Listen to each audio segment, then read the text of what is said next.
ನರೇಂದ್ರ ಮೋದಿಯವರು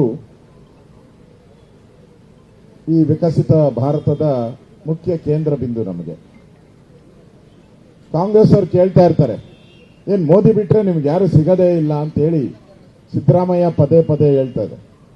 ನಮ್ಮ ದೇಶಕ್ಕೆ ಒಬ್ಬನೇ ಮೋದಿ, ನಿಮ್ ಕಾಂಗ್ರೆಸ್ಗೆ ಯಾರು ನಾಯಕರು ಅಂತ ಹೇಳಿದ್ರೆ ಅವರಿಗೆ ಉಸಿರೇ ಇಲ್ಲ, ಉಸಿರೇ ಹೊರಟೋಗ್ತದೆ. ಹೆಸರು ಹೇಳಕ್ ಅವ್ರ ಕೈಲಿ ಆಗ್ತಾ ಇಲ್ಲ. ಯಾಕಂದ್ರೆ ಇನ್ನೂ ಅವರ ರಾಹುಲ್ ಏನಿಲ್ಲ ಏನೂ ಇಲ್ಲ ರಾಹುಲ್ ಹತ್ರ ಅಂತ ಹೇಳಿ ಅವ್ರ ಹೆಸರು ಹೇಳಕ್ಕೆ ಹಿಂದೇಟ್ ಅವ್ರಿಗೆ. ಮತ್ತು INDA ನಾಯಕತ್ವ ಯಾರು ಕೊಡಬೇಕು ಅಂದಾಗ ಮಮತಾ ಬ್ಯಾನರ್ಜಿ ಅವರು ಹೇಳಿದ್ರು ಖರ್ಗೆ ಅವರಿಗೆ ಕೊಡಿ ಅಂತ.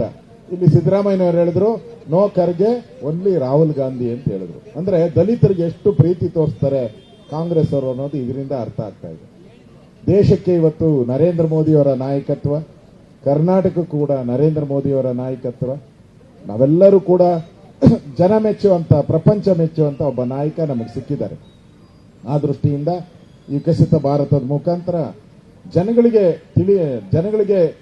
ನಾವೆಲ್ಲವನ್ನ ತಿಳಿಸಬೇಕಾಗಿದೆ.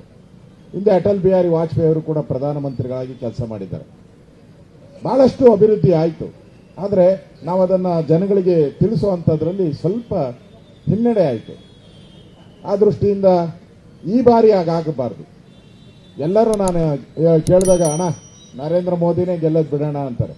ಹಂಗಂತ ಮನೆಯಲ್ಲಿದ್ರೆ ಏನು ಆಗಲ್ಲ. ಅದು ಕೈ ಕೆಸರಾದರೆ ಬಾಯಿ ಮೊಸರಾಗ್ತೈತಿ. ನಾವೆಲ್ಲ ಕಷ್ಟ ಬೀಳಬೇಕು, ಬೆವರು ಸುರಿಸಬೇಕು. ಅದು ಬೇಸಿಗೆ ಬೇರೆ ಇದೆ.